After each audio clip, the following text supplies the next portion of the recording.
part of this project, we've obviously had to look at DiBloC itself and all our stuff that goes around it, the signalling systems, the level crossings, etc. What could go wrong?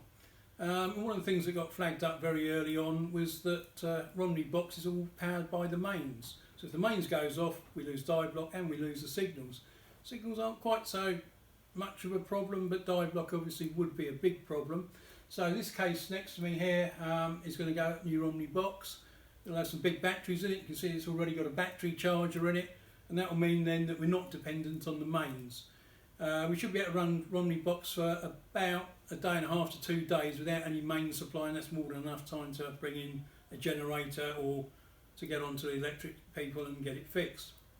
At Romney Sands we don't have to worry so much. There's already batteries supplying the level crossing and the approach control system, so we're just going to tap into those and they will supply all the power for DiBloC and its comms, so we don't have any problems there.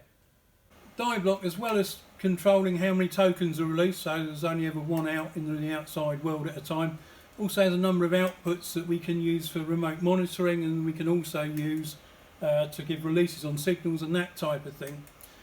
As part of our investigation into everything that we're doing, we wanted to make sure we properly understood how these outputs worked and what they did, and we decided we would record the outputs while we were moving tokens around.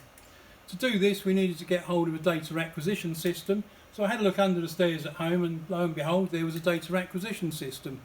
It was originally made for the RAF back in 2000. I paid £150 for it off eBay. The taxpayers paid about £10,000 for it when they bought it for the RAF, so I thought I got a pretty good deal there. This is it. So basically we have cards there that we can configure for different types of inputs. Data transfer, amongst other things, just for Jade, is amongst other things a floppy disk. Old school technology, but still works if you can get it back in. And we use this to record the outputs. Okay, we've only got one DiBloC machine here, so we can't get as many wiggly lines as we would have done when both the machines were in here.